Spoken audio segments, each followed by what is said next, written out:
ഇന്ന് നമ്മളിവിടെ ഒരുമിച്ചിരിക്കുന്നത് അല്പം വൈകാരികമായിട്ടാണ്.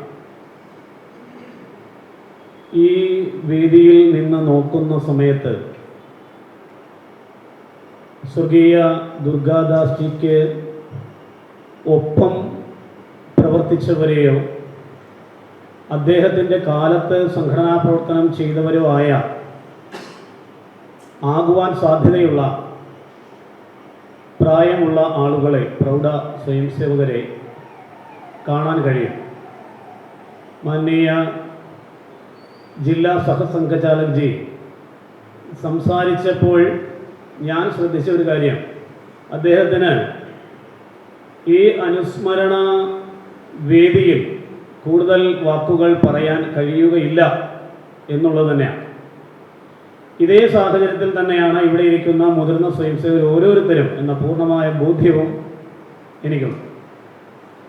അതിൻ്റെ കാരണം അദ്ദേഹത്തെക്കുറിച്ച് രണ്ട് വാക്ക് ഈ വേദിയിൽ പറയുന്നതിനായി മുൻപ് ഈ സ്ഥലത്ത് സംഘത്തിൻ്റെ പ്രചാരകനായി പ്രവർത്തിച്ചിരുന്ന, ഇപ്പോൾ പ്രാന്തീയ തലത്തിൽ പ്രവർത്തിക്കുന്ന ഒരു മുതിർന്ന ജ്യേഷ്ഠ സഹോദരനുമായി ഞാൻ ചില കാര്യങ്ങളിൽ ആശയവിനിമയം നടത്തി, ചില കാര്യങ്ങളിൽ വ്യക്തത വരുന്നതിന് വേണ്ടി. അദ്ദേഹത്തിനും ആ കാര്യം പറഞ്ഞ് മുഴുമിപ്പിക്കാൻ കഴിഞ്ഞില്ല. ഫോണിലൂടെ നമുക്ക് മനസ്സിലാകുന്നു എന്തിനു വേണ്ടിയാണോ ആ വലിയ മനുഷ്യൻ തൻ്റെ ജീവിതം ഈ ഭാരതാവനിയുടെ മടിത്തട്ടിൽ ബലി കൊടുക്കുവാൻ തയ്യാറായത്, അതേ ആശയം, ആദർശം 100 വർഷങ്ങൾ പിന്നിട്ട് അജയ്യ ശക്തിയായി സുശീലത്തോടുകൂടി വീരവ്രതത്തോടുകൂടി ഇതേ കാര്യം പിന്തുടരുന്ന 10,000-കണക്കിന് മനുഷ്യരിലേക്ക് ഈ ആശയം ഇന്ന് പടർന്ന് പന്തലിച്ചു കഴിഞ്ഞു. ഒരുപക്ഷെ 1980-കളൊക്കെ ഈ വലിയ വൃക്ഷത്തെ നട്ടുനനച്ച് വളർത്തി വേരുകൾ പടരുന്ന കാലഘട്ടമാണ്. സ്വാഭാവികമായിട്ടും സംഘടനാ പ്രവർത്തനത്തിൽ പ്രതിസന്ധികളുടെയും പ്രശ്നങ്ങളുടെയും ഒരു വലിയ വേലിയേറ്റം തന്നെ ഉണ്ടായിക്കൊണ്ടിരിക്കുന്ന കാലഘട്ടം. 1942-ൽ കോഴിക്കോട് ഈ മാർഗദീപം ആദ്യമായി തെളിയിക്കുവാനെത്തിയ ധേങ്കിഡ്ജി, അദ്ദേഹം നേരിട്ട് കണ്ടെത്തിയ മുതിർന്ന കാര്യകർത്താക്കളിൽ ഏറ്റവും പ്രമുഖനായി കാണാൻ സാധിക്കുന്ന മലബാറിൽ സാമൂതിരി കുടുംബം കഴിഞ്ഞാൽ സ്വത്തുകൊണ്ടും സാമ്പത്തികം കൊണ്ടും സാമൂഹ്യ പരിതസ്ഥിതികളിലും ഏറ്റവും ഉയർന്ന നിലമ്പൂർ കോവിലകത്ത് ഒരു ചെറുപ്പക്കാരനെ ഈ ആശയം അദ്ദേഹം പകർന്നു നൽകുവാൻ കണ്ടെത്തി, ഒപ്പം ചേർത്തു നിർത്തി. അദ്ദേഹം സംഘത്തിൻ്റെ പ്രചാരകനായി പിന്നീട് മാറി. തച്ചരക്കാവിൽ നിലമ്പൂർ ഭരതൻ എന്ന TN ഭരതൻ. ഭരതേട്ടൻ 3 മക്കളാണ്. ആദ്യം പ്രചാരക വൃത്തിയിലായിരിക്കുന്ന സമയത്ത് തന്നെ കൂടുതൽ സംഘടനയെ അറിയുവാൻ 1944-ൽ ബെൽഗാമിൽ സംഘശിക്ഷാവർഗ് പൂർത്തീകരിച്ച് തിരികെ കേരളത്തിലെത്തി. 4 വർഷം സംഘത്തിന് 4 വർഷം മാത്രമാണ് അദ്ദേഹം സംഘത്തിന്റെ പ്രചാരകനായി പ്രവർത്തിച്ചത്. ശേഷം നമ്മുടെ അധ്യക്ഷൻ സൂചിപ്പിച്ചതുപോലെ ജനസംഘത്തിന്റെ സംസ്ഥാന അധ്യക്ഷനായി ഭരതേട്ടൻ. നമുക്കറിയാം, ആദ്യ കാലഘട്ടമാണ്. സംഘത്തിന്റെ ഒരു മുതിർന്ന പ്രചാരകൻ നേരിട്ട് ജനസംഘം പോലെ ഒരു സംഘടനയുടെ സംസ്ഥാന അധ്യക്ഷ പദവിയിലൊക്കെ. കാര്യം നമുക്ക് ഈ മേഖലകളിലെല്ലാം വ്യക്തമായ സ്വാധീനം ഉറപ്പിക്കേണ്ടതായിട്ടുണ്ട്. മാന്യ സ്വർഗീയ പരമേശ്വർജിയെ പോലെ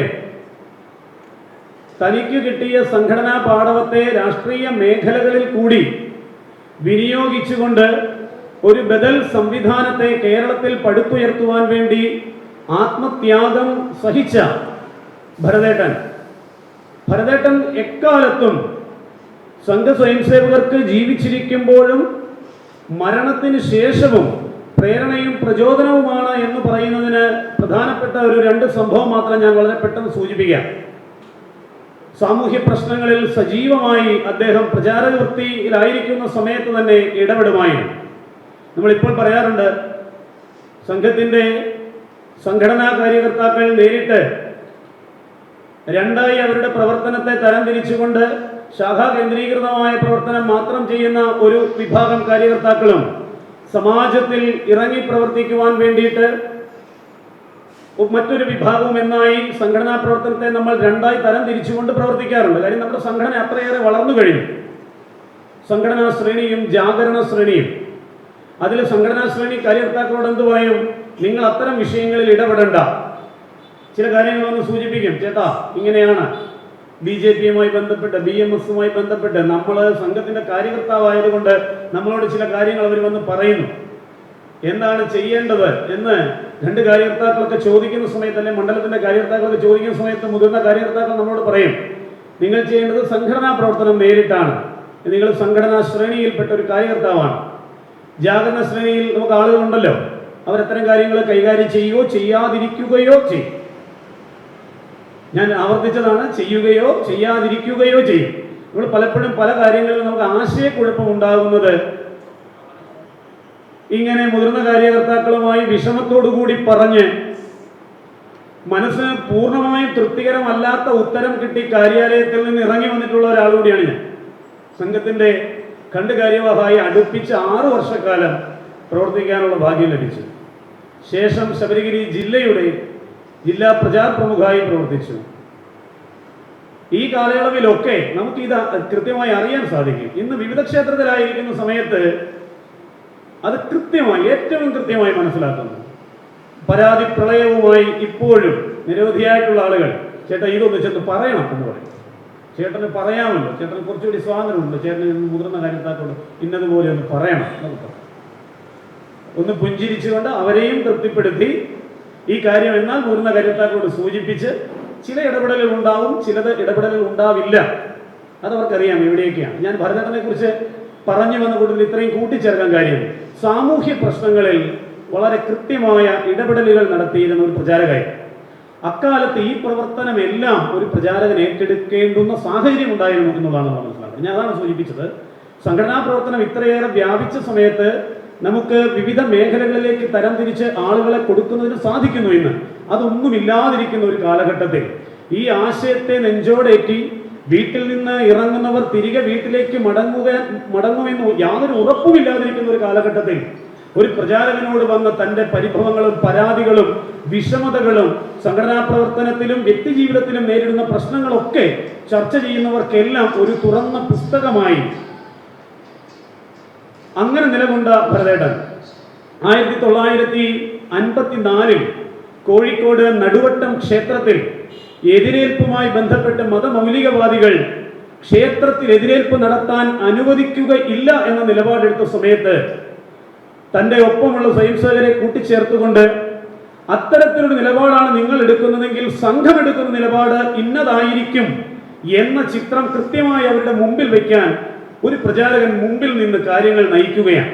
നമ്മളൊന്ന് മനസ്സുകൊണ്ട് ആലോചിച്ച് നോക്കൂ.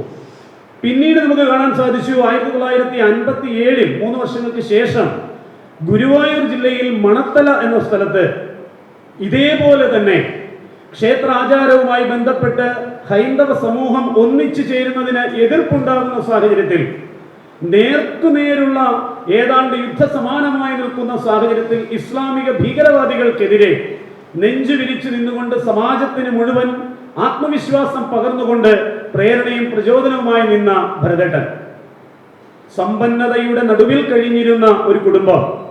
അദ്ദേഹം പിന്നീട് 4 വർഷങ്ങൾക്ക് ശേഷം പ്രചാരക വൃത്തിയിൽ നിന്ന് തിരികെ പോയി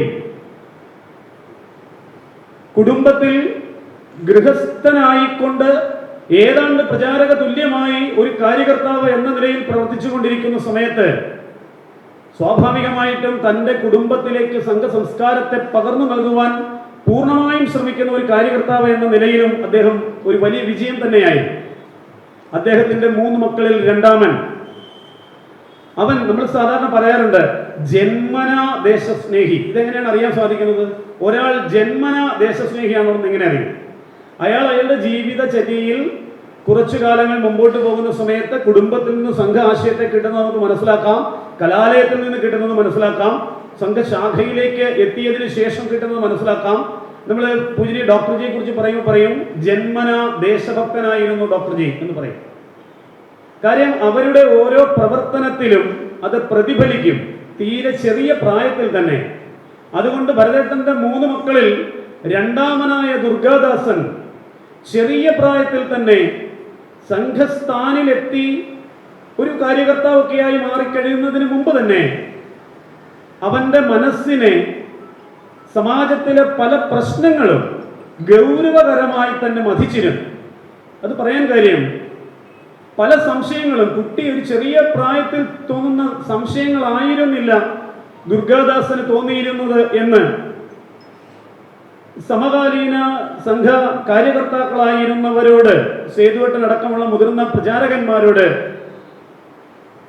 ഭരതേട്ടൻ പറയുമായിരുന്നു എന്ന് അദ്ദേഹം പറഞ്ഞ് നേരിട്ട് കേട്ടിട്ടുണ്ട്. ഞാൻ നിരവധിയായിട്ടുള്ള സംശയങ്ങൾ ചോദിക്കും, രാഷ്ട്രത്തെ സംബന്ധിച്ച്, സംഘടനാ പ്രവർത്തനത്തെ സംബന്ധിച്ച്. അതുകൊണ്ട് താൻ ഒരു യുവാവായി മാറുന്ന കാലഘട്ടത്തിൽ പരിപൂർണമായും സംഘടനാ പ്രവർത്തനത്തിന് തൻ്റെ ജീവിതം മാറ്റിവെക്കേണ്ടതാണെന്ന് ഒരു ബാലൻ തീരുമാനിക്കും. സ്വാഭാവികമായി നമുക്ക് ചിന്തിക്കാം, ഭരതേട്ടന്റെ മകൻ അതിന് രണ്ടാമതൊരു കാര്യം അദ്ദേഹത്തിന് ആലോചിക്കേണ്ടി പോലും വന്നില്ല, അച്ഛന്റെ സമ്മതം ചോദിക്കേണ്ടി വന്നില്ല, വീട്ടിൽ അമ്മയ്ക്ക് ഇഷ്ടപ്പെടുമോ എന്ന് ആലോചിക്കേണ്ടി വന്നില്ല. എല്ലാ സാഹചര്യങ്ങളും അനുകൂലം. അദ്ദേഹത്തിന്റെ പ്രീ ഡിഗ്രി പഠന കാലയളവ് കോഴിക്കോട് ഗുരുവായൂരപ്പൻ കോളേജിൽ പ്രീ ഡിഗ്രി പഠിക്കുന്ന സമയത്തും, അതേപോലെ തന്നെ മമ്പാട് MES കോളേജിൽ ഡിഗ്രി പഠന കാലയളവിലും ദേശീയ പ്രസ്ഥാനമായ അഖില ഭാരതീയ വിദ്യാർത്ഥി പരിഷത്തിന്റെ സജീവ പ്രവർത്തകനായി കാര്യകർത്താവായി 1978 ABVPയുടെ ദേശീയ നിർവാഹക സമിതി അംഗമാണ്. 78 എന്ന് പറയുന്ന സമയത്ത് ഡിഗ്രി പഠന കാലയളവ്, ഡിഗ്രി പൂർത്തീകരിക്കുന്ന കാലയളവ് ഏതാണ്ട് 19 വയസ്സ് കഴിഞ്ഞ് 20 വയസ്സാകുന്ന സമയത്ത് ഈ ചെറുപ്പക്കാരൻ, ഈ വിദ്യാർത്ഥി അഖില ഭാരതീയ വിദ്യാർത്ഥി പരിഷത്തിന്റെ NEC മെമ്പറാണ്. അദ്ദേഹം 70% മുസ്ലിം കുട്ടികൾ പഠിക്കുന്ന മമ്പാട് മുസ്ലിം എഡ്യൂക്കേഷൻ സൊസൈറ്റി എന്ന MES കോളേജിൽ യൂണിവേഴ്സിറ്റി യൂണിയൻ കൗൺസിലറായി വിജയിച്ചത് കോഴിക്കോട് സർവകലാശാലയിൽ നിന്ന്, കാലിക്കറ്റ് യൂണിവേഴ്സിറ്റിയിൽ നിന്ന് 15 പേർ വിജയിച്ചു വന്നതിൽ ഒരാളാണ്. വിദ്യാർത്ഥി പരിഷത്തിൽ നിന്ന് ഒരേ ഒരാൾ. ബാക്കിയൊക്കെ SFIയിൽ നിന്നും MSFൽ നിന്നും ആകുന്ന കാലഘട്ടത്തിൽ നമ്മൾ ആലോചിക്കേണ്ടത്, വിദ്യാർത്ഥി പരിഷത്തിനെ പ്രതിനിധീകരിച്ച് മുസ്ലിം കുട്ടികൾ പോലും വോട്ട് ചെയ്തതുകൊണ്ട് വലിയ ഭൂരിപക്ഷത്തിൽ ഈ കുട്ടി, ഈ വിദ്യാർത്ഥി ആ കലാലയത്തിൽ നിന്ന് വിജയിച്ച് കാലിക്കറ്റ് യൂണിവേഴ്സിറ്റിയിലേക്ക് എത്തുകയാണ്. യൂണിവേഴ്സിറ്റി യൂണിയൻ കൗൺസിലറായി. തന്റെ കാഴ്ചപ്പാടിൽ, വിദ്യാർത്ഥി സംഘടനാ പ്രവർത്തനത്തിൽ സുദൃഢമായ ദീർഘവീക്ഷണമുള്ള പ്രവർത്തനങ്ങൾ കൊണ്ട് വിദ്യാർത്ഥികളുടെ ഹൃദയത്തിൽ ഇടം നേടിയ ദുർഗൻ. നമ്മൾ ആലോചിക്കണം, ഇന്ന് ഈ 2026 ഒരു സർവകലാശാലയിൽ നമ്മുടെ സംഘടനാ പ്രവർത്തനമൊക്കെ ഇത്രയേറെ വ്യാപിച്ച് നിരവധിയായിട്ടുള്ള കലാലയങ്ങളിൽ യൂണിയൻ പോലും നേടുന്ന സാഹചര്യത്തിലേക്ക് വിദ്യാർത്ഥി പരിഷത്ത് മാറിയ ഒരു സാമൂഹ്യ സാഹചര്യമുള്ള സമയത്തും നമ്മൾ ചിന്തിക്കേണ്ടത്, ഇത്തരത്തിൽ ഇസ്ലാം ഭൂരിപക്ഷമായി നിൽക്കുന്ന സ്ഥലങ്ങളിൽ പലപ്പോഴും നമ്മുടെ സംഘടനാ പ്രവർത്തനത്തിൽ നമുക്ക് ബുദ്ധിമുട്ടുണ്ടാകാറുണ്ട്. മുസ്ലിം കുട്ടികളെല്ലാം ഒരുമിച്ച് ചേർന്നുകൊണ്ട് ഒരു UDSFന്റെ ബാനറിൽ KSU ആയി നിന്നാൽ, MSF ആയി നിന്നാൽ അവർ ചിതറിപ്പോകുമെന്ന് യാഥാർത്ഥ്യം മനസ്സിലാക്കിക്കൊണ്ട് ഒരു പുതിയ സംഘടനാ രൂപത്തിന് അവർ പേര് കൊടുത്തു UDSF. അത് വലിയ വെല്ലുവിളി ഉണ്ടാക്കുന്നത് SFIക്കാണ് ഇന്ന് പല ക്യാമ്പസുകളിൽ. കാര്യം SFIയിലും ഉള്ള മുസ്ലിം കുട്ടികൾ UDSFന്റെ ഭാഗമാണ്, MSFന്റെ ഭാഗമാണ്. പല സ്ഥലങ്ങളിലും സ്ഥാനാർത്ഥികളെ നിശ്ചയിക്കുന്ന കാര്യത്തിൽ KSUവും MSFും തമ്മിൽ അഭിപ്രായ വ്യത്യാസം ഉണ്ടാകുന്നു. UDSFന് കോമണായി ഒരു മുസ്ലിം കാൻഡിഡേറ്റിനെ നിർത്താൻ സാധിക്കുന്നില്ല. ഇതെല്ലാം മുസ്ലിം കാൻഡിഡേറ്റ്സ് ആണ്. അപ്പോൾ KSUവിലൊക്കെ പ്രവർത്തിക്കുന്ന ഹിന്ദു കുട്ടികളുടെ അവസ്ഥ ആലോചിച്ച് നോക്കും, ക്രിസ്ത്യൻ കുട്ടികളുടെ അവസ്ഥ ആലോചിച്ച് നോക്കും. മതപരമായി കലാലയങ്ങളിൽ സംഘടിക്കുകയാണ് അവർ. ഈ കാലത്ത് ഇത്ര പ്രബലമായി നിൽക്കുന്ന ഒരു ശക്തിക്കെതിരെ വിദ്യാർത്ഥി പരിഷത്തിനെ പോലെ ഒരു സംഘടനയ്ക്ക് അതിന്റെ സംഘടനാശേഷി മാത്രം വെച്ചുകൊണ്ട് മലബാറിലൊക്കെ ഒറ്റയ്ക്ക് സ്വന്തം നിലയ്ക്ക് മത്സരിക്കാൻ പോലും കഴിയാത്ത സാഹചര്യം ഇപ്പോഴും ഉള്ളപ്പോൾ 1978 ഞാൻ ആവർത്തിക്കട്ടെ, 70% മുസ്ലിം കുട്ടികൾ ഉണ്ടായിരുന്ന മമ്പാട് MES കോളേജിൽ നിന്നും ABVPയുടെ കാവ്യ പതാക ഉയർത്തി കാണിച്ചുകൊണ്ട് ക്യാമ്പയിൻ നടത്തി തന്നെ ഒരു ചെറുപ്പക്കാരൻ യൂണിവേഴ്സിറ്റി യൂണിയൻ കൗൺസിലറായി ജയിക്കും. എത്ര വലിയ വിജയമായിരുന്നു എന്ന് സൂചിപ്പിക്കാനാണ് ഞാൻ ഈ 2025-26 കോട്ട് ചെയ്ത് നിങ്ങളോട് സംസാരിച്ചത്. അദ്ദേഹം വിശ്വസിക്കുന്ന സംഘടനയിൽ അതിൻ്റെ അടിസ്ഥാനപരമായ പ്രവർത്തനത്തിൽ ആശയത്തിൽ ഉറച്ചു നിന്നുകൊണ്ട് തന്നെയാണ് കലാലയത്തിലെ വിദ്യാർത്ഥികളുടെ പ്രതിനിധിയായി വിജയിച്ചു വന്നത്. ദുർഗേട്ടൻ അക്കാലത്ത് മാധവജിക്ക് അയച്ച കത്തുകൾ വനവാസി മേഖലകളിൽ അവിടുത്തെ സഹോദരങ്ങൾ അനുഭവിക്കുന്ന ബുദ്ധിമുട്ടുകളെ കുറിച്ച് മമ്പാട് MES കോളേജിലെ NSS യൂണിറ്റ്, നാഷണൽ സർവീസ് സ്കീമിന്റെ യൂണിറ്റിലെ വിദ്യാർത്ഥികളുമായി അദ്ദേഹം നിലമ്പൂർ കാട്ടിനുള്ളിലെ വനവാസി സഹോദരങ്ങളുടെ ബുദ്ധിമുട്ടുകളെ കുറിച്ച്, പ്രയാസങ്ങളെ കുറിച്ച് ഒരു പഠനം നടത്തുന്നതിന് വിദ്യാർത്ഥികളെ ചേർത്ത് നിർത്തിക്കൊണ്ട് ആ വനപ്രദേശത്തിലേക്ക് കടന്നുപോയതിന്റെ ഒരു റിപ്പോർട്ട് അദ്ദേഹം ആദ്യം ആ റിപ്പോർട്ട് സമർപ്പിച്ചത് NSS യൂണിറ്റിന്റെ ഭാരവാഹിയായ അധ്യാപകനോ ആ കലാലയത്തിലെ പ്രിൻസിപ്പലിനോ ആയിരുന്നില്ല, മറിച്ച് മാധവജിക്ക്.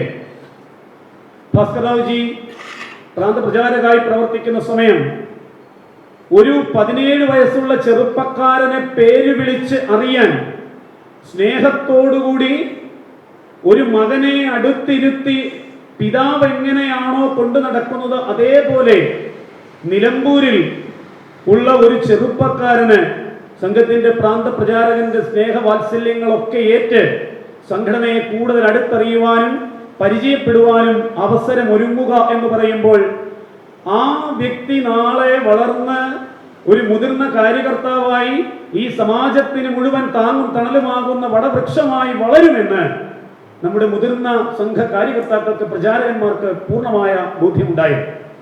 കേവലം 17-18 വയസ്സ് പ്രായമുള്ള ഒരു കുട്ടിയെ കുറിച്ചാണ് ഞാൻ പറയുന്നത് എന്ന് ചിന്തിക്കുന്നിടത്താണ് നമ്മൾ ഗൗരവത്തിൽ ഈ വിഷയത്തെ മനസ്സിലാക്കേണ്ടത്. മറ്റൊന്ന്, 1975 അടിയന്തരാവസ്ഥ കാലഘട്ടം, കറുത്ത ദിനങ്ങൾ എന്നൊക്കെ ഭാരതം ഒട്ടാകെ വിശേഷിപ്പിക്കാവുന്ന കാലഘട്ടത്തിൽ വിപ്ലവത്തിന്റെ രാജകുമാരൻ എന്നൊക്കെ വിശേഷിപ്പിക്കപ്പെട്ടവർ സ്വന്തം വീടുകളിൽ അടയിരിക്കുന്ന കാലത്ത് സംഘത്തിന്റെ മുതിർന്ന കാര്യകർത്താക്കൾ ഇറങ്ങിത്തിരിക്കുകയാണ്.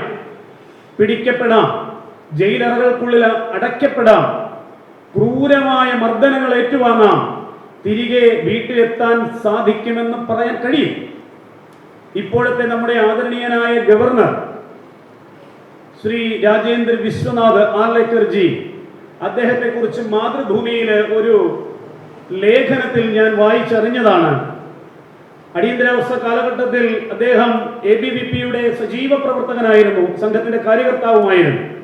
അക്കാലത്ത് അദ്ദേഹം പിടിക്കപ്പെട്ടു. അടിയന്തരാവസ്ഥക്കെതിരെ പ്രവർത്തിച്ച സമയത്ത് അദ്ദേഹം പിടിക്കപ്പെട്ടു. അദ്ദേഹത്തെ ജയിലിലേക്ക് കൊണ്ടുവന്ന സമയത്ത് ജയിലിൽ ചെന്നതിന് ശേഷം അദ്ദേഹം ഒരാളെ കണ്ടു, സ്വന്തം പിതാവിനെ. മറ്റെവിടെയോ സംഘടനാ പ്രവർത്തനം നടത്തിയതിന്റെ ഭാഗമായി, അടിയന്തരാവിരുദ്ധ പ്രക്ഷോഭത്തിന് നേതൃത്വം നൽകിയതിന്റെ ഭാഗമായി പിതാവ് പിടിക്കപ്പെട്ട് മകനുമായി കാണുകയാണ് ജയിലിൽ. രണ്ടുപേർക്കും വിഷമം. പിടിക്കപ്പെട്ടത് കൊണ്ടല്ല, ഫത്തേർ സിംഗിന്റെയും ജലാവർ സിംഗിന്റെയും കഥ നമുക്കറിയാമല്ലോ. കുഞ്ഞ് മൂത്തവൻ കരഞ്ഞപ്പോൾ ഇളയവൻ ചോദിച്ചത്, എന്തിനാണ് ധർമ്മത്തിന് വേണ്ടി ജീവൻ ബലി കൊടുക്കാനുള്ള അവസരത്തിൽ നീ കരയുന്നത്? നീ ഗുരു ഗോവിന്ദ് സിംഹന്റെ മകനാണ്, നാണമില്ലേ നിനക്കെന്ന് ചോദിച്ചപ്പോൾ മൂത്ത കുഞ്ഞ് പറഞ്ഞത് എന്താണെന്നറിയാം? ഈ രാഷ്ട്രത്തിന് വേണ്ടി സ്വജീവൻ ബലി കൊടുക്കാൻ ആദ്യം ഭാഗ്യം കിട്ടിയത് നിനക്കാണല്ലോ, എനിക്കല്ലല്ലോ എന്നോർത്താണ് ഞാൻ കരഞ്ഞത്. ഈ പരമ്പരയുടെ ഇന്നത്തെ കണ്ണികളിൽ ഇരുവരും വിഷമിക്കുന്നത് അവർ ജയിലറയ്ക്കുള്ളിലായതുകൊണ്ടായിരുന്നില്ല, മറിച്ച് വീട്ടിൽ അമ്മ ഒറ്റയ്ക്കാണല്ലോ എന്നുള്ള ചിന്ത കൊണ്ടാണ്. ജയിൽവാസമൊക്കെ കഴിഞ്ഞ് തിരികെ വീട്ടിലേക്ക് മടങ്ങുന്ന അച്ഛനും മകനും വീട്ടിലെത്തിയപ്പോൾ അമ്മ അവിടെ ഇല്ല. അമ്മ ഇനിയും ശിക്ഷാ കാലാവധി പൂർത്തീകരിക്കാതെ മറ്റൊരു ജയിലറയ്ക്കുള്ളിലായിരുന്നു എന്ന സത്യം അവരപ്പോഴാണ് തിരിച്ചറിയുന്നത്. ഇന്ന് അദ്ദേഹം ആദരണീയ ഗവർണറാണ്, നമ്മുടെ കേരളത്തിൻ്റെ ഭരണ മേധാവിയാണ്. ഒരു കാലത്ത് ഈ ആശയത്തെ നെഞ്ചോടേറ്റിയവർ സഹിച്ച ത്യാഗങ്ങളെക്കുറിച്ച് ആ ഒരു ചെറിയ ലേഖനത്തിൽ നമുക്ക് മനസ്സിലാവും. എത്രയോ കാര്യകർത്താക്കൾ വിദ്യാർത്ഥി പരിഷത്തിനോട് സാധാരണയായി വെല്ലുവിളിച്ചുകൊണ്ടുള്ള ചില സംവാദങ്ങളൊക്കെ ഉണ്ടാകുന്ന സമയത്ത് നമുക്ക് തോന്നും, അടിയന്തരാവസ്ഥ കാലഘട്ടത്തിൽ ഇന്ദിരയുടെ പട്ടാളത്തെ ഭയപ്പെടാത്ത ഒരേ ഒരു വിദ്യാർത്ഥി സംഘടന അത് ABVP ആയി. ABVPയുടെ പ്രവർത്തനത്തെ ഏകോപിപ്പിക്കുന്നതിന് വേണ്ടി അന്ന് സംഘടനാ സെക്രട്ടറി ആയിരുന്ന KG വേണുവേട്ടൻ മമ്പാട് MES കോളേജിലെത്തി. അടിയന്തരാവസ്ഥയ്ക്കെതിരെ നമുക്ക് എന്ത് ചെയ്യാൻ കഴിയും എന്ന് ഒരുമിച്ചിരുന്ന് ആലോചിക്കുകയാണ് ഒരുപറ്റം വിദ്യാർത്ഥികൾ. ഫസ്റ്റ് ഇയറിന് പഠിക്കുന്ന, അതായത് കേവലം പ്രീ ഡിഗ്രി കഴിഞ്ഞ് ഡിഗ്രി 1ാം വർഷ വിദ്യാർത്ഥിയായ ഒരു ദുർഗാദാസൻ 30 കുട്ടികളുമായി മമ്പാട് MES അടിയന്തരാവസ്ഥയ്ക്കെതിരെ എന്തും ചെയ്യാൻ തയ്യാറായ എത്ര പേരുണ്ടെന്ന് ചോദിക്കുമ്പോൾ ആ കലാലയത്തിൽ നിലമ്പൂരിലെ രാഷ്ട്രീയ സാഹചര്യം കൂടി നമ്മൾ മനസ്സിലാക്കണം. ആ കാലഘട്ടത്തിൽ 30 കുട്ടികളുമായി ആ ബൈഠക്കിൽ പങ്കെടുത്തു. രഹസ്യ ബൈഠക, ഇതൊന്നും പരസ്യമായി വിളിച്ച് മൈക്കിലൂടെ ആരൊക്കെയുണ്ട് പ്രവർത്തിക്കാനെന്ന് ചോദിക്കാൻ കഴിയില്ല. ഈ 30 പേരും പറഞ്ഞു, ഞങ്ങൾ തയ്യാറാണ്, ജയിലറയ്ക്കുള്ളിലേക്ക് പോകാൻ ഞങ്ങൾ തയ്യാറാണ്. KG വേണുവേട്ടൻ പറഞ്ഞു, ജയിലിൽ പോകാനല്ല നിങ്ങളെ വേണ്ടത്, ജയിലിൽ പോകാതെ എങ്ങനെ സംഘടനാ പ്രവർത്തനത്തെ ഏകോപിപ്പിക്കാം എന്നാണ് നമ്മൾ ചിന്തിക്കേണ്ടത്. പിടിക്കപ്പെടുന്നത് വരെ നിങ്ങൾക്ക് എന്തു ചെയ്യാൻ കഴിയുമെന്നാണ് നമുക്ക് അറിയേണ്ടത്. ദുർഗാദാസൻ രണ്ടാമതൊന്നും ആലോചിക്കാതെ പറഞ്ഞു, കുരുക്ഷേത്ര പുറത്തിറക്കുന്ന ലഘുലേഖകൾ നിലമ്പൂർ ടൗണിലും കലാലയത്തിന്റെ പരിസര പ്രദേശങ്ങളിലെ മുഴുവൻ വീടുകളിലും എത്തിക്കുന്ന ഉത്തരവാദിത്വം ABVP ഏറ്റെടുക്കും. ചെറിയ പ്രവർത്തനമാണോ നമ്മൾ ആലോചിക്കണം. മമ്പാട് MES കോളേജിൽ ഒരു പ്രവർത്തനവുമായി ബന്ധപ്പെട്ട് ഉദ്ഘാടന സഭയിൽ സംസാരിക്കുന്നതിന് വേണ്ടി അന്നത്തെ ജില്ലാ കളക്ടർ എത്തുകയാണ്. ഇവർ തീരുമാനിച്ചു, ഭരണസിരാ കേന്ദ്രത്തെ നയിക്കുന്ന ഏറ്റവും പ്രധാനപ്പെട്ട ജില്ലയിലെ ഒരു ജുഡീഷ്യൽ ഓഫീസർ എത്തുന്ന സമയത്ത് ഈ അടിയന്തരാവസ്ഥയെ നടപ്പിലാക്കുന്ന കർമ്മം ഏറ്റെടുത്തിരിക്കുന്ന ഒരു ഉദ്യോഗസ്ഥൻ നമ്മുടെ കലാലയത്തിൽ എത്തുന്ന സമയത്ത് അദ്ദേഹത്തെ തടയണം, പരസ്യമായി അദ്ദേഹത്തെ തടയണം. അതിവിടുത്തെ മറ്റുള്ളവർ ഇത്തരം വിഷയങ്ങൾ ഏറ്റെടുക്കണം. അടിയന്തരാവസ്ഥയുടെ ഭീകരമായ അവസ്ഥയെ സംബന്ധിച്ച് കുരുക്ഷേത്ര പുറത്തിറക്കിയ ലഘുലേഖകൾ ആ വേദിക്കുള്ളിൽ വിതരണം ചെയ്യണം. സാധിക്കുമെങ്കിൽ ഒരെണ്ണം കളക്ടറുടെ കയ്യിൽ കൊടുക്കണം. പ്രായം 17 വയസ്സാണ്. 17 വയസ്സ്. ഇതിന് നേതൃത്വം നൽകുന്ന സമയത്ത് നമ്മൾ ആ മുഖത്തേക്കൊന്ന് നോക്കിയാൽ ചന്ദ്രശേഖർ ആസാദിനെ അനുസ്മരിപ്പിക്കുന്ന സൗന്ദര്യത്തോടും പൗരുഷത്തോടും കൂടിയ യുവാവിനെ നമുക്ക് കാണാം. അദ്ദേഹത്തിന്റെ പിന്നിൽ ആ ക്യാമ്പസ് ഒന്നടങ്കം അണിനിരക്കാൻ തയ്യാറാകും. ഇച്ഛാശക്തി, ക്രിയാശക്തി, കർമ്മശേഷി, ആത്മാർത്ഥത, സത്യസന്ധത, ഇതെല്ലാം ഒത്തുചേരുന്ന ഒരു കാര്യകർത്താവ് എന്ന നിലയിൽ കുട്ടികൾക്ക് വിശ്വസിക്കാൻ കഴിയുന്ന ഒരാൾ, അയാൾ ആ ദൗത്യം ഏറ്റെടുത്തു. അയാൾക്കൊപ്പം ഈ ക്യാമ്പസിനുള്ളിലേക്ക് കളക്ടറുടെ വണ്ടി കടന്നു വരുന്ന നേരം കരിങ്കൊടിയുമായി ഒരുപറ്റം യുവാക്കൾ ആർത്തു വിളിച്ചുകൊണ്ട് ചെന്നു. ഇന്റലിജൻസ് സംവിധാനങ്ങൾക്കെല്ലാം പിഴച്ചു. എന്താണ് സംഭവിച്ചതെന്ന് ആർക്കും അറിയാൻ കഴിയുന്നില്ല. എല്ലാ സംവിധാനങ്ങളെയും അണിനിരത്തി, മുഴുവൻ പോലീസ് സംവിധാനങ്ങളെയും അണിനിരത്തിക്കൊണ്ട് ആ ക്യാമ്പസിനുള്ളിൽ നടത്താൻ വരുന്ന ഒരു പരിപാടി പൂർണ്ണമായും അലങ്കോലപ്പെട്ടു. ലഘുലേഖകൾ എവിടെ നിന്നറിയാൻ വയ്യ. കുട്ടികൾ പല പല ഭാഗത്ത് നിന്ന് വന്നിട്ട് ആ വേദിയിൽ പങ്കെടുത്ത സദസ്സിലുണ്ടായിരുന്നവർക്ക് ലഘുലേഖകൾ വിതരണം ചെയ്യുന്നു. അതിൽ ഒരു ലഘുലേഖ ബഹുമാനപ്പെട്ട ജില്ലാ കളക്ടറുടെ കാറിനുള്ളിലേക്ക് ഒരു ചെറുപ്പക്കാരൻ എറിയുന്നു. അദ്ദേഹം പിടിക്കപ്പെട്ട് അദ്ദേഹം അടങ്ങുന്ന 5 പേരടങ്ങുന്ന വിദ്യാർത്ഥി ഗണത്തെ അവിടുത്തെ പോലീസ് സ്റ്റേഷനിലേക്ക് എത്തിക്കും. മഞ്ചേരിയിൽ നിലമ്പൂരിൽ നിന്ന് മഞ്ചേരിയിലേക്ക് 24 കിലോമീറ്ററും. ഈ പിടിക്കപ്പെട്ടവരെ കൊണ്ടുപോകാൻ പോലീസ് സംവിധാനങ്ങൾ കൂടുതൽ വാഹനങ്ങളൊന്നുമില്ല. ഇവരെ ബസ്സിൽ കയറ്റി വേണം കൊണ്ടുപോകുവാൻ. ഇവരുടെ കൈകളിൽ വിലങ്ങുകൾ ധരിപ്പിച്ചുകൊണ്ട് ബസ്സിൽ കയറ്റി തന്നെ കൊണ്ടുപോകാം എന്ന് പോലീസുകാർ തീരുമാനിക്കുകയാണ്. മറ്റുള്ളവർ യാത്ര ചെയ്യുന്ന ബസ്സിൽ ഈ വിദ്യാർത്ഥികളെ കയ്യിൽ വിലങ്ങണിയിച്ച് ഇവരെ കൊണ്ടുപോകാൻ ഒപ്പമുണ്ടായിരുന്നവർക്ക് അവര് ചെറിയ സന്ദേഹം, കള്ളന്മാരെ കൊണ്ടുപോകുന്നത് പോലെയല്ലേ കൊണ്ടുപോകുന്നത്, നമ്മൾ എന്തു ചെയ്തിട്ടാണ് ഇങ്ങനെ കൊണ്ടുപോകുന്നതെന്ന് ബസ്സിൽ ഇരിക്കുന്നവർക്ക് മനസ്സിലാകുന്നു. നമ്മൾ കള്ളന്മാരാണെന്ന് കരുതുമോ? ദുർഗാദാസ് അവരോട് പറഞ്ഞത്, വിലങ്ങണിയിച്ച് ബസ്സിൽ തന്നെ നമ്മെ കൊണ്ടുപോകണം. ആ ബസ്സിനുള്ളിലിരിക്കുന്ന മനുഷ്യരോട് ഉറക്കെ നമുക്ക് വിളിച്ചു പറയണം, ഇതാണ് ഇന്ത്യയുടെ ജനാധിപത്യം. അടിയന്തരാവസ്ഥക്കെതിരെ പ്രതിഷേധിക്കുന്ന വിദ്യാർത്ഥികളെ കൈവിലങ്ങ് വെച്ച് കള്ളന്മാരെ കൊണ്ടുപോകുന്നത് പോലെ കൊണ്ടുപോകുമ്പോൾ പൊതുസമൂഹത്തിനോട് കൂടി നമുക്കിത് വിളിച്ചു പറയാനുള്ള അവസരമായി നമുക്കതിനെ വിനിയോഗിക്കാം. അവരത് തന്നെ ചെയ്തു. 39 ദിവസം നീണ്ട 39 ദിവസം അടിയന്തരാവസ്ഥ വിരുദ്ധ പ്രക്ഷോഭത്തിന്റെ ഭാഗമായി 5 പേർ തടവറയിലായി. കേവലം 17ാമത്തെ വയസ്സിൽ. പോലീസിനെ കാണുമ്പോൾ ഭയപ്പെടുന്ന വിദ്യാർത്ഥി സമൂഹത്തെ പലപ്പോഴും ഇപ്പോഴും നമുക്ക് കാണാം. നമ്മളൊക്കെ പറയാറുണ്ട്, വിദ്യാർത്ഥികളുടെ സെക്രട്ടേറിയറ്റും മാർച്ചിനൊക്കെ ഓരോ ജില്ലയിൽ നിന്നും 10ഉം 30ഉം പേരെയൊക്കെ വെച്ച് പങ്കെടുപ്പിക്കും. എന്തിനാണ്? അതാത് ജില്ലകളിൽ പ്രതിഷേധ പരിപാടികൾ സംഘടിപ്പിക്കുന്ന നേരത്ത് പോലീസിന്റെ ലാത്തി കണ്ടിട്ട് ഭയപ്പെട്ട് ഓടുന്നവരായി നാം മാറരുത്. കണ്ണുരുട്ടിയാൽ ഭയപ്പെടുന്നവരായി നമ്മൾ മാറരുത്. ഇന്നത്തെ കാലഘട്ടത്തിൽ വിദ്യാർത്ഥി സംഘടനാ പ്രവർത്തനത്തിന്റെ ഭാഗമായി തെരുവിലിറങ്ങി വലിയ പ്രക്ഷോഭമൊന്നും നയിക്കേണ്ടുന്ന വലിയ വിഷയങ്ങൾ ഉണ്ടാകാറില്ല. പക്ഷേ SFI പോലെയുള്ള സംഘടനകൾ കേരളത്തിൽ ഉണ്ടാക്കി വെച്ചിരിക്കുന്ന ഒരു സ്ഥിതിവിശേഷമുണ്ട്. എന്തു പ്രശ്നമുണ്ടെങ്കിലും തെരുവിലേക്ക് ഇറങ്ങുക, ട്രാഫിക് പരിപൂർണമായി സ്തംഭിപ്പിക്കുക. അവിടെയാണ് സമരത്തിന്റെ വിജയം. മാധ്യമങ്ങൾ വരുന്നതുവരെ നിശബ്ദരായിരിക്കുക, മാധ്യമങ്ങളെല്ലാം എത്തിക്കഴിഞ്ഞാൽ ബാരിക്കേഡുകൾ ഇളക്കുക, പോലീസുകാരെ മർദ്ദിക്കുക.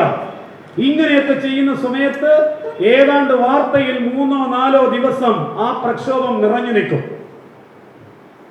അധ്യാപക വിദ്യാർത്ഥി സമൂഹത്തെ ചേർത്ത് നിർത്തിക്കൊണ്ട് വിദ്യാഭ്യാസ കുടുംബം എന്ന കാഴ്ചപ്പാടോടുകൂടി മുമ്പോട്ട് പോകുന്ന ABVPക്ക് പലപ്പോഴും ഇത്തരം സമരങ്ങൾ ഏറ്റെടുത്ത് മുമ്പോട്ട് പോകുന്നതിൽ അല്പം ബുദ്ധിമുട്ടുണ്ടാവും. പക്ഷേ ഏറ്റവും അടുത്ത് നമ്മൾ കണ്ടല്ലോ, PM ശ്രീ പോലെയുള്ള വിഷയങ്ങളിൽ വിദ്യാർത്ഥി പരിഷത്തിന്റെ പ്രവർത്തകർ 26 പേർ ജയിൽവാസം അനുഭവിച്ചു. ജയിൽവാസം അനുഭവിച്ചെന്തോ വലിയ കാര്യമാണെന്നല്ല ഞാൻ സൂചിപ്പിച്ചു. മുൻപേ നടന്നുപോയവർ അനുഭവിച്ചിട്ടുള്ള ഈ ബുദ്ധിമുട്ടുകളും പ്രയാസങ്ങളും വെച്ച് നോക്കുമ്പോൾ ഇന്ന് സംഘടനാ പ്രവർത്തകർക്ക് എന്ത് ബുദ്ധിമുട്ടാണുള്ളത് ഒന്നാലോചിച്ചാൽ.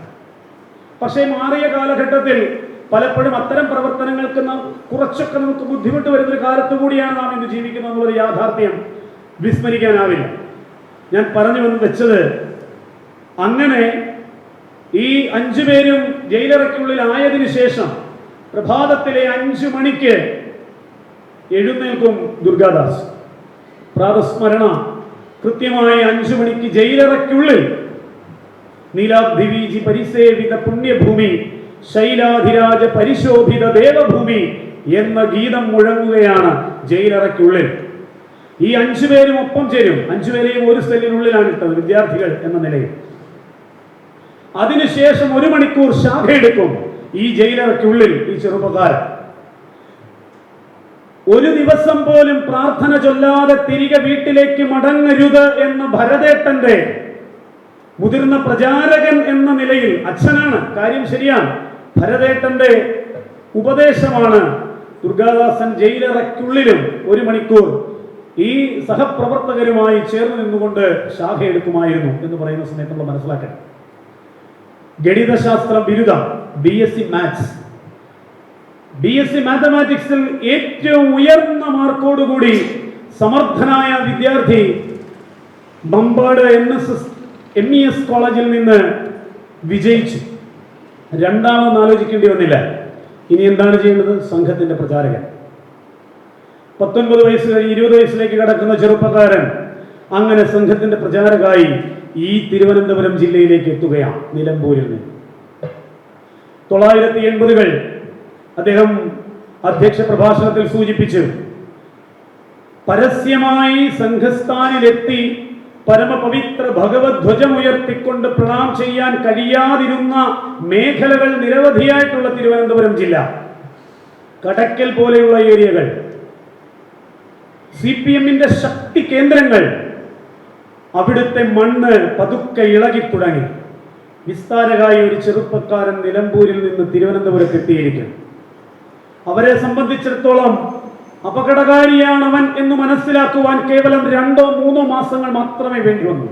കാരണം തിരുവനന്തപുരം എഞ്ചിനീയറിംഗ് കോളേജിൽ CET-യിലെ വിദ്യാർത്ഥികളെ ആദ്യം അദ്ദേഹം സംഘടിപ്പിച്ചു. ABVP-യുടെ പ്രവർത്തനത്തിന് വേണ്ടിയല്ല, സംഘത്തിന്റെ ശാഖകൾ ആരംഭിക്കുക.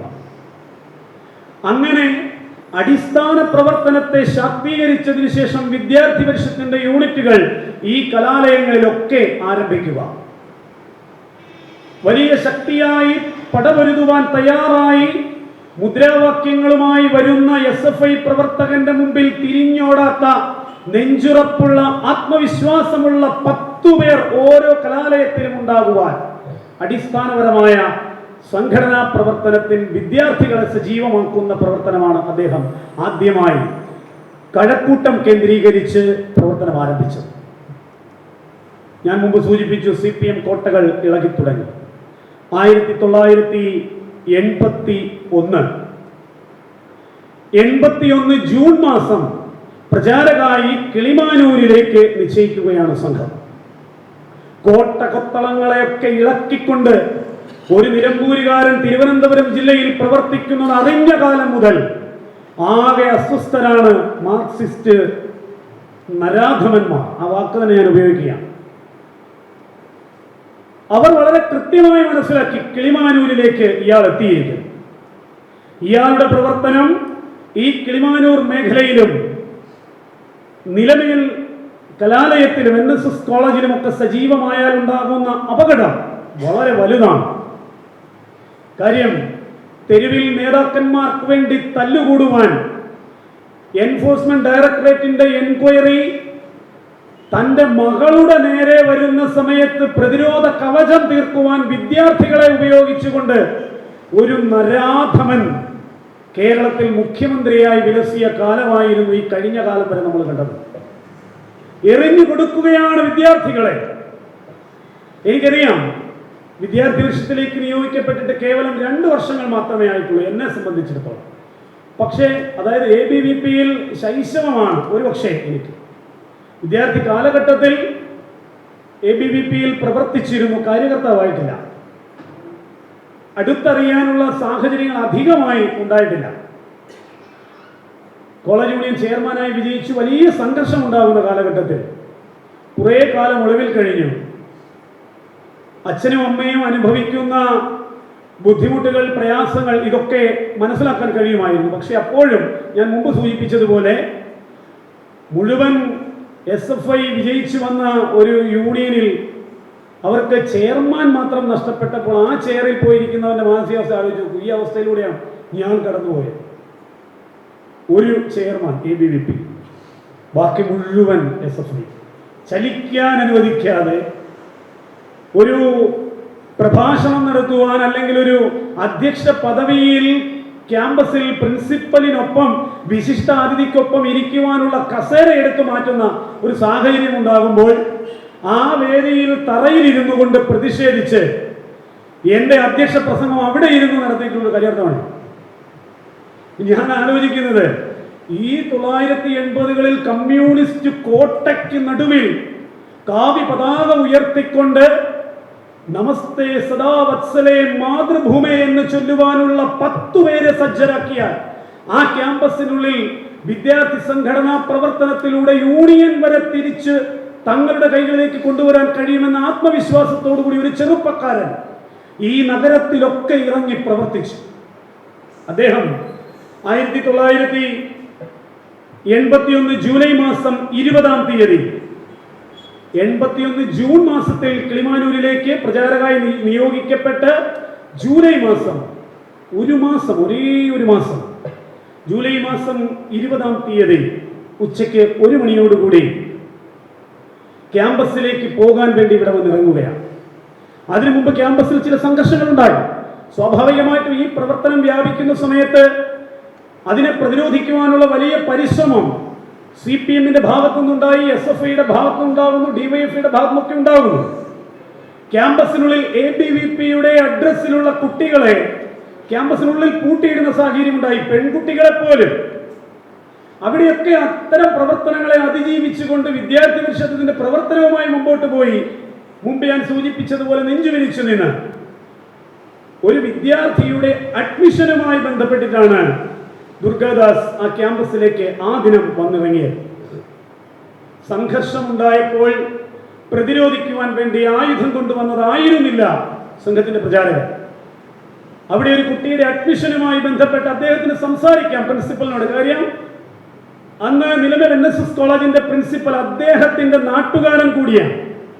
സംസാരിക്കുവാനുള്ള സാഹചര്യമുണ്ട്. ഭരതേട്ടന്റെ മകൻ ദുർഗാദാസനെ അറിയാത്തവരായി അധ്യാപകരിൽ ആരുമില്ല. കേവലം 1 മാസം മാത്രം ഇവിടെ പ്രചാരകായതിനു ശേഷം എന്നാണ് നമ്മൾ ആലോചിച്ച് നോക്കാം. അദ്ദേഹം ആ ക്യാമ്പസിലേക്ക് കടന്നു വന്നു. വളരെ പെട്ടെന്ന് തന്നെ ആളുകളെ സംഘടിപ്പിക്കുവാൻ, ഗുണ്ടകളെ സംഘടിപ്പിക്കുവാൻ, എന്തും ചെയ്യുവാൻ നിർദ്ദേശം കൊടുക്കുവാൻ കഴിയുന്ന മുതിർന്നവരും എന്തിനും പോകുന്ന ഗുണ്ടകളും അണിനിരക്കുന്ന ഈ പ്രദേശത്ത് വളരെ പെട്ടെന്ന് തന്നെ ദുർഗാദാസ് എത്തിയിരിക്കുന്നു. തങ്ങളുടെ ദൗത്യം ഇന്ന് പൂർത്തീകരിച്ച് മുമ്പോട്ട് ജീവിക്കാൻ ആ ചെറുപ്പക്കാരനെ അനുവദിച്ചാൽ അത് നമുക്ക് മുമ്പോട്ട് ജീവിക്കാൻ നമ്മുടെ സംഘടനയുടെ ഐഡിയോളജിയെ തന്നെ പരാജയപ്പെടുത്തിക്കൊണ്ട് നമ്മുടെ ഉള്ളിൽ നിന്നു തന്നെ പ്രതിരോധ ശബ്ദങ്ങൾ ഉണ്ടാകാനുള്ള സാഹചര്യം ഉണ്ടാകുമെന്ന് മനസ്സിലാക്കി ആ ചെറുപ്പക്കാരൻ ഇനി ജീവിച്ചിരിക്കരുത് എന്ന തീരുമാനത്തോടു കൂടിയാണ് ആ ക്യാമ്പസിൽ മാർക്സിസ്റ്റ് കാപാലികർ എത്തുന്നത്. അദ്ദേഹം പ്രിൻസിപ്പലുമായി സംസാരിക്കുവാൻ സ്റ്റെപ്പ് കയറി ഏതാണ്ട് ഇടതുവശത്ത് അടുത്ത്, അത് വളരെ കൃത്യമായി ഇവിടെയുള്ളവർക്ക് അനുഭവം നേരിട്ട് മനസ്സിലാക്കിയവർക്കൊക്കെ അറിയാൻ വേണ്ടിയിട്ട് സാധിക്കും. പിന്നീട് സ്മൃതിമരം നട്ടുപിടിപ്പിച്ച ആ കൃത്യം സ്ഥലത്തെത്തുന്ന നേരം ചുറ്റുപാടും വളഞ്ഞു നിന്ന് കരിങ്കല്ലുകൾ ഉപയോഗിച്ച് ഉള്ള ആക്രമണമായിരുന്നു ആദ്യമായി നേരിട്ടത്. കരിങ്കല്ലിനെറിയുകയാണ് 3-4 ചെറുപ്പക്കാർ ഒരു ക്യാമ്പസുള്ളിലേക്ക് കടന്നു വരുന്ന സമയത്ത് ചുറ്റും നിന്ന് നൂറുകണക്കിന് ആളുകൾ കരിങ്കല്ലിനെറിയുന്നു എന്ന് പറയുന്ന സമയത്ത് ആലോചിക്കും. ഇത് തന്നെയാണ് പത്തനംതിട്ട ജില്ലയിൽ പരുമല പമ്പ കോളേജിലും നമ്മൾ കണ്ടത്. അനുവും കിം കരുണാകരനും സുജിത്തും ആ കലാലയത്തിന്റെ പ്രതീക്ഷകളായ കുട്ടികൾ, അച്ഛനമ്മമാരുടെ പൊന്നോമനകൾ ആ ക്യാമ്പസിനുള്ളിൽ കാവി പതാക ഉയർത്തി എന്ന ഒറ്റ കാരണം കൊണ്ട് മാർക്സിസ്റ്റ് കാപാലികർ എറിഞ്ഞ് പമ്പാ നദിയിൽ താഴ്ത്തുകയാണ്. മരണമുറപ്പിച്ചതിന് ശേഷമാണ് അവർ ആ നദീതീരത്തിൽ നിന്ന് തിരികെ പോകുന്നത്. മനസ്സ് എത്ര മൃഗീയമാണെന്നുള്ള വാക്ക് ഞാൻ ഉപയോഗിക്കുന്നില്ല. പലപ്പോഴും തൻ്റെ വിശപ്പടങ്ങിയതിന് ശേഷം കിട്ടുന്ന ഒരു മൃഗത്തെ പോലും ആഹാരമായി കരുതി ഉപദ്രവിക്കുവാൻ കാട്ടിലെ പല മൃഗങ്ങളും തയ്യാറാകാറില്ല. അങ്ങനെ പോലും നമുക്ക് കാണാൻ കഴിയില്ല. അതുകൊണ്ടാണ് ഞാൻ ഈ മൃഗീയം എന്നുള്ള വാക്ക് ഉപയോഗിക്കാതിരുന്നത്. മനുഷ്യൻ അധപ്പതിച്ചാൽ കമ്മ്യൂണിസ്റ്റായി മാറുമെന്ന് കമ്മ്യൂണിസ്റ്റ് താത്വിക ആചാര്യനായ സുകുമാർ അഴീക്കോട് പറഞ്ഞു. ഒരു മനുഷ്യൻ എത്രമാത്രം അധപ്പതിക്കാമോ ആ വാക്കിന്റെ പേരാണ് കമ്മ്യൂണിസ്റ്റ്. ഞാൻ സൂചിപ്പിക്കാൻ ആഗ്രഹിച്ചത് മരണം ഉറപ്പിച്ചതിന് ശേഷം മടങ്ങുക എന്നൊക്കെ വാക്കുകൾ കൊണ്ട് ഏതാണ്ട് ഈ ഇരിക്കുന്ന സദസ്സിനെ അല്പം വൈകാരികമാക്കാൻ വേണ്ടി ഒരു പ്രാസംഗികൻ പറഞ്ഞു എന്നാരും ചിന്തിക്കേണ്ട. വളരെ കൃത്യമായി താൻ ടാർഗറ്റ് ചെയ്തു വെച്ചിരിക്കുന്ന, തന്റെ സംഘടന ടാർഗറ്റ് ചെയ്തു വെച്ചിരിക്കുന്ന ഒരാളെ ഇല്ലായ്മ ചെയ്തതിന് ശേഷം മാത്രമാണ് അവിടെ നിന്ന് മടങ്ങേണ്ടത് എന്ന നിശ്ചയദാർഢ്യത്തോടു കൂടി എത്തിയവരുടെ ആക്രമണത്തിൽ പതറിപ്പോകുന്നു, വീണുപോകുന്നു. വീണുപോയ ചെറുപ്പക്കാരനെ അതിക്രൂരമായി, ഇപ്പോഴല്ലേ നമ്മൾ ഈ വെട്ടുകളുടെ എണ്ണമൊക്കെ മാധ്യമങ്ങൾ എടുക്കാൻ തുടങ്ങി. ചക്കയൊക്കെ കൊത്തിയരിയുന്നത് പോലെ TP ചന്ദ്രശേഖരനെ അരിഞ്ഞു തള്ളിയ സമയത്ത് അദ്ദേഹത്തിന്റെ മുഖത്തിന്റെ പഴയ ഷേപ്പ് എങ്ങനെയെങ്കിലും ഉണ്ടാക്കിയെടുക്കാൻ സാധിക്കുമോ എന്ന് ഡോക്ടർമാർ പരിശ്രമിക്കുകയാണ്. എന്താണ്, ഈ മൃതദേഹം വീട്ടിലെത്തുന്ന നേരം ഭാര്യയ്ക്കും മകനും ഇത് തൻ്റെ അച്ഛൻ തന്നെയാണെന്ന് തിരിച്ചറിയാനെങ്കിലുമുള്ള രൂപത്തിൽ അതിനെ എത്തിക്കാൻ സാധിക്കുമോ എന്ന പരിശ്രമം. ഇത് കേവലം ഒരു ടി പി ചന്ദ്രശേഖരന്റെ കാര്യത്തിൽ കേരളം മുഴുവൻ ചർച്ച ചെയ്തു എങ്കിൽ ഞാനതിനെ കുറച്ചു കാണാൻ ആഗ്രഹിച്ചതല്ല. നൂറുകണക്കിന് ബലിദാനികളായ സ്വയം സേവകർ, അവർ കേവലം ഒന്നോ രണ്ടോ വെട്ടോ കുത്തേറ്റ് മരിച്ചവരായിരുന്നില്ല. തൻ്റെ ശൗര്യവും ക്രൗര്യവും തീരുന്നതുവരെ ഒരു ശരീരത്തെ വെട്ടി നുറുക്കിയ കാപാലികർ തിരിച്ചറിയാനാവാത്ത വിധമാക്കിയ മൃതദേഹങ്ങൾക്ക് മുന്നിൽ നിന്നുകൊണ്ട് അവർക്ക് അന്ത്യപ്രണാമം കൊടുത്തുകൊണ്ട് ഭാരതാവനിയുടെ മടിത്തട്ടിൽ എന്റെ ജന്മം പതിക്കട്ടെ പദത്വേഷകായോ നമസ്തേ നമസ്തേ എന്ന് ചൊല്ലിക്കൊടുത്ത കാര്യകർത്താക്കളുടെ നാടാണ് കേരളം. എത്ര പേർ ഒരു കുടുംബത്തിൽ നിന്ന് അച്ഛനും മകനും, ആ അമ്മയുടെ മാനസികാവസ്ഥ ഒന്ന് ആലോചിച്ച് നോക്കൂ. നമ്മള് സുരക്ഷിതമായിരുന്നു കൊണ്ട് ഇക്കാലത്ത് സംഘടനാ പ്രവർത്തനം ചെയ്യാൻ എനിക്കും നിങ്ങൾക്കും കഴിയുന്നുണ്ട്. അങ്ങനെ ഒരു സുരക്ഷിതത്വം ഇന്ന് നിങ്ങൾക്ക് കിട്ടുന്നുണ്ടെങ്കിൽ അതിന്റെ കാരണം നമുക്ക് മുമ്പേ കടന്നുപോയവരുടെ ഈ ത്യാഗമായിരുന്നു. ശരീരത്തെ തന്നെ ഭാരതാവനിക്ക് സമർപ്പിച്ച കായ സമർപ്പണമായി, തന്നെ ധനപൂർവകമായ സമർപ്പണം എന്നൊക്കെയുള്ള ബൈഠക്കുകൾ ആരംഭിച്ചു കഴിഞ്ഞു. ശ്രീ ഗുരുപൂജ ഗുരുദക്ഷിണ അടുത്തു വരികയാണ്. നമ്മളോട് മുതിർന്ന കാര്യകർത്താക്കൾ വന്ന് പറയും, ശരീരം കൊണ്ടും മനസ്സുകൊണ്ടും സാമ്പത്തികം കൊണ്ടുമുള്ള സമർപ്പണം നാം നടത്തുകയാണ്. സംഘത്തിന് വേണ്ടിയുള്ള സമർപ്പണമാണോ? ഈ രാഷ്ട്രത്തിനു വേണ്ടിയുള്ള സമർപ്പണം. ഖാലിസ്ഥാൻ ഭീകരവാദികൾ സംഘത്തിന്റെ ശാഖയിൽ കടന്നു കയറി 17 സ്വയം സേവകരെ കൊല ചെയ്തിട്ടുള്ള പാരമ്പര്യം ഈ പ്രസ്ഥാനത്തിനുണ്ട്.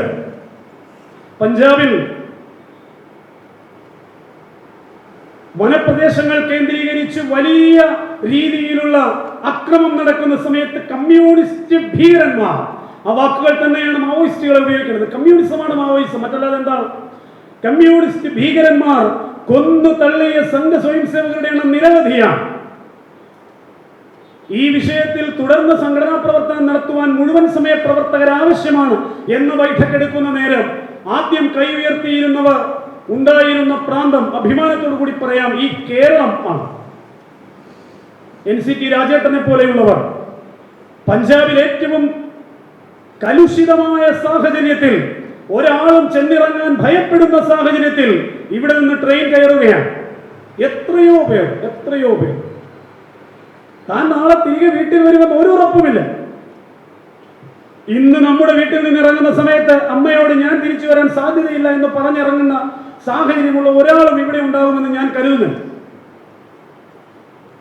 ഇത്രയും സുരക്ഷിതമായി ഈ രാഷ്ട്രകാര്യം ചെയ്യാൻ, അവനവന്റെ വ്യക്തിപരമായ കാര്യങ്ങൾ ചെയ്യാനുള്ള സുരക്ഷിതത്വത്തെ നമുക്ക് പ്രദാനം ചെയ്ത നൂറുകണക്കിന് ബലിദാനികളുടെ ജീവത്യാഗം വിസ്മരിക്കാനാവില്ല. പറഞ്ഞു വന്നത്, ദുർഗേട്ടനെ തലങ്ങും വിലങ്ങും വെട്ടി അദ്ദേഹത്തിന്റെ നെഞ്ചിലേക്ക് ആഴ്ന്നിറങ്ങിയ കഠാര തിരികെ വലിച്ചൂരുന്ന നേരം ഈ ഭാരതാവനിക്ക് വേണ്ടി തുടിച്ചുകൊണ്ടിരുന്ന ഹൃദയത്തെയാണ് മാർക്സിസ്റ്റ് കാപാലികർ പിളർത്തി മാറ്റിയത്. തൽക്ഷണം മരിച്ചു എന്നുള്ള വാർത്ത പുറത്തേക്ക് പോകുന്ന നേരം അദ്ദേഹത്തെ അറിയുന്ന, അദ്ദേഹത്തെ മനസ്സിലാക്കിയ മുതിർന്ന കാര്യകർത്താക്കൾക്ക്, സഹപ്രവർത്തകർക്ക് ഇതെങ്ങനെയാണ് ഭരതേട്ടനെ അറിയിക്കുക എന്നുള്ള ഒരു ആശങ്കയുണ്ടായി. ഈ ദൗത്യം ഏറ്റെടുത്തത് മാന്യ സേതുവേട്ടൻ. ദൗത്യം ഏറ്റെടുത്തുകൊണ്ട് സേതുവേട്ടൻ, CP ജനാർദ്ദനേട്ടൻ രണ്ടുപേരും നിലമ്പൂരിലെത്തി. സന്ധ്യസമയമാണ്. ഭരതേട്ടന്റെ അടുത്ത് വന്നു, ഒരു ചാരു കസേരയിൽ ഇരിക്കുകയാണ്. കൃത്യമായി കാണാൻ കഴിയുന്നില്ല ആരാണ് വരുന്നത്. എന്താ ഈ വൈകിയ വേളയിൽ? ആരാണ്? ഭരതേട്ട, സേതുമാധവനാണ്. ഒരു കാര്യം പറയാൻ വന്നതാണ്.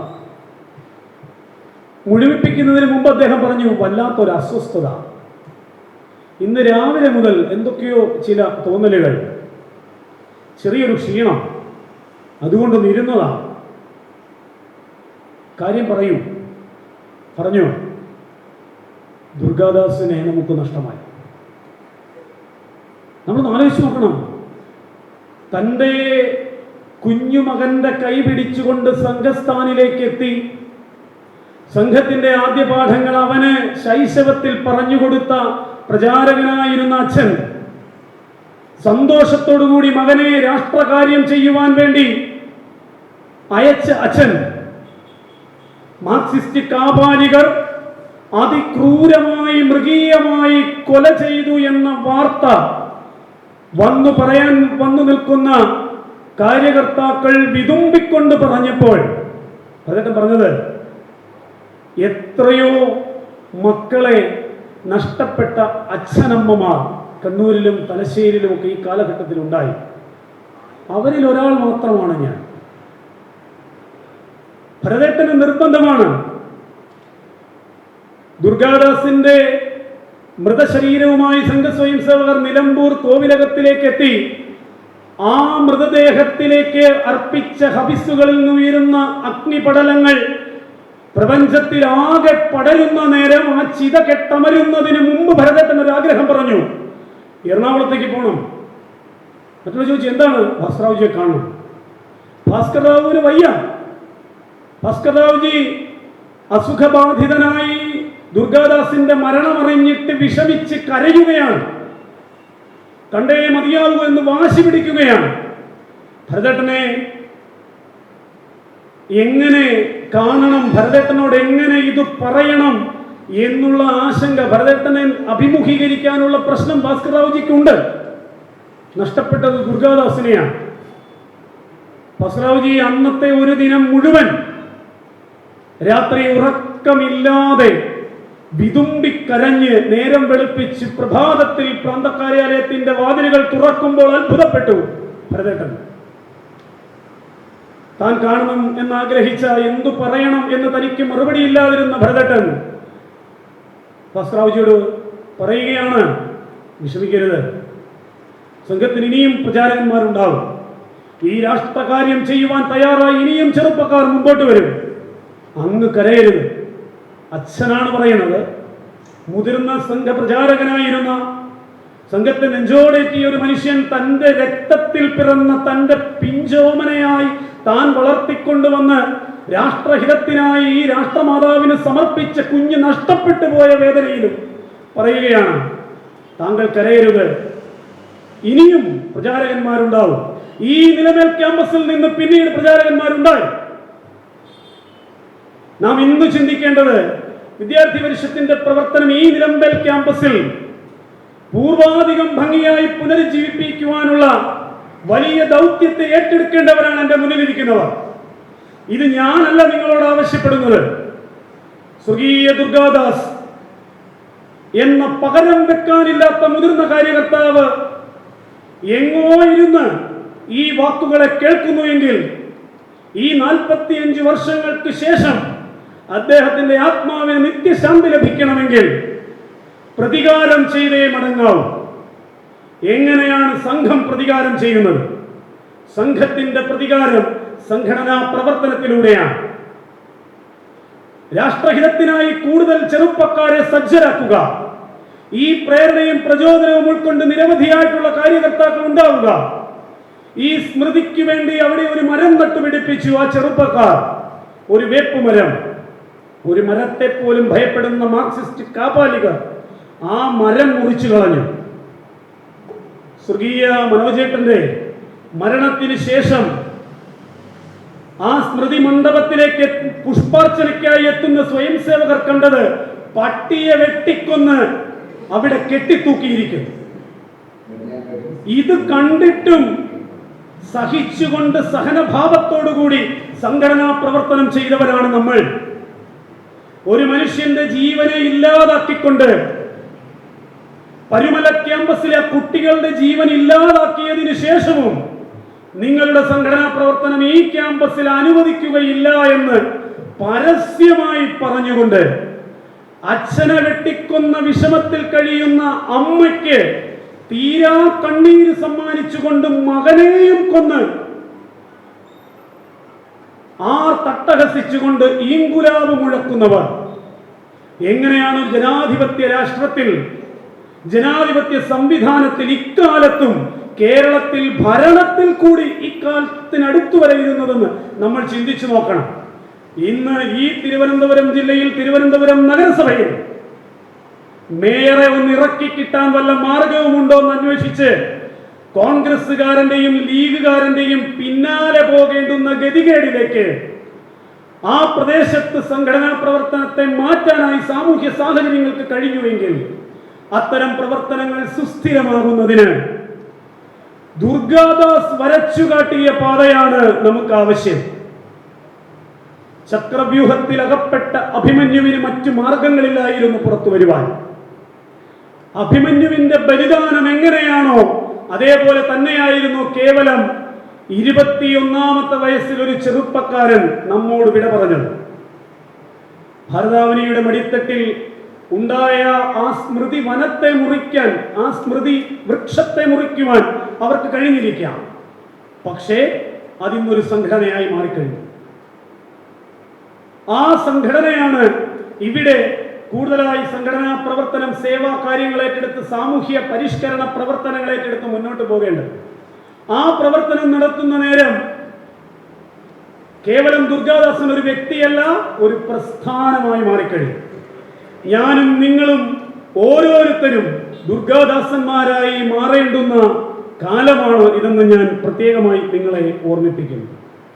വീണ്ടും പറയട്ടെ, ഒരു പ്രത്യയശാസ്ത്രം പരിപൂർണമായി പാശ്ചാത്യവൽക്കരിക്കപ്പെട്ട് അക്രമ പ്രവർത്തനങ്ങളിലൂടെ മുമ്പോട്ട് അത് അവരുടെ പ്രവർത്തനവുമായി മുമ്പോട്ട് വരുമ്പോൾ അതിനെ അതിജീവിക്കാൻ കരുത്തുറ്റ ഒരു പ്രതിരോധം തീർക്കുവാനുള്ള വലിയ ഒരു ഐഡിയോളജി നമ്മുടെ കയ്യിലുണ്ട്. ലോകം ശിരസ്സു നമിക്കുന്ന ഐഡിയോളജി, അതാണ് ഹിന്ദുത്വം. ഇന്ന് ആ ഹിന്ദുത്വത്തെ സ്വീകരിക്കുവാൻ ഏതാണ്ട് ഭാരതവും ഭാരതത്തിന് പുറമെ 46ഓളം രാഷ്ട്രങ്ങൾ തയ്യാറായി നിൽക്കുന്നു. കേവലം ഒരു അന്താരാഷ്ട്ര യോഗാ ദിനത്തിൽ യോഗ ചെയ്യുന്ന രാജ്യങ്ങളെല്ലാം RSSന്റെ ശാഖയുള്ള രാജ്യങ്ങളായി മാറിയതുകൊണ്ടല്ല, ലോകം നമിക്കുന്ന ശക്തിയായി രാഷ്ട്രം മാറിയത്. അത് നാം പിന്തുടരുന്ന ആശയത്തിന്റെ ഉറപ്പ് ഒന്നുകൊണ്ട് മാത്രമാണ്. അതുകൊണ്ട് ഒരിക്കലും പരാജയപ്പെടാത്ത പ്രത്യയശാസ്ത്രത്തിന്റെ വക്താക്കളായ നാം ഓരോരുത്തരും നാളെ ഈ കലാലയത്തിൽ ദീപശിഖാങ്കിത കാവ്യ പതാക പറക്കുന്നതിന് ദുർഗാദാസൻ സ്വപ്നം കണ്ട നിലമേൽ NSS കോളേജിൽ വിദ്യാർത്ഥി പരിഷത്തിലൂടെ, വിദ്യാർത്ഥികളുടെ എണ്ണമൊക്കെ കുറവായിരിക്കാം എങ്കിലും വിദ്യാർത്ഥി പരിഷത്തിലൂടെ കലാലയ യൂണിയൻ നേടിയിട്ട് ദാസേ ദാസേ ദുർഗാദാസേ എന്നുച്ചത്തിൽ മുദ്രാവാക്യം വിളിച്ച് മുന്നിൽ നിന്ന് കൊടുക്കുവാൻ, ചാലക ശക്തിയാകുവാൻ, പ്രേരണയാകുവാൻ, ഉറച്ച വേരുകളാകുവാൻ, വളർന്നു വലിയ വടവൃക്ഷമായി കൊണ്ട് സമാജത്തിന് മുഴുവൻ താങ്ങും തണലും നൽകുന്ന ഫലവൃക്ഷമായി മാറുവാൻ, നമുക്ക് ഓരോരുത്തർക്കും പ്രേരണയും പ്രചോദനവുമാകുവാൻ ഈ അനുസ്മരണ സന്ദേശം കാരണമാകുമെങ്കിൽ പറഞ്ഞ വാക്കുകളിലെ തെറ്റുകൾ അത് പരിപൂർണമായും എന്റേതു മാത്രമാണെന്നും പറഞ്ഞതിൽ എന്തെങ്കിലും നന്മകളുണ്ടെങ്കിൽ ഈ മഹത്തായ സംഘടന പകർന്നു നൽകിയ ആദർശത്തിന്റെ പാഠങ്ങളാണെന്നും മനസ്സിലാക്കി അവയെ ഭാരതമാതാവിന്റെ പാതാരവിന്ദങ്ങളിൽ അർച്ചന ചെയ്തുകൊണ്ട് നിർത്തുന്നു. വന്ദേ മാതരം.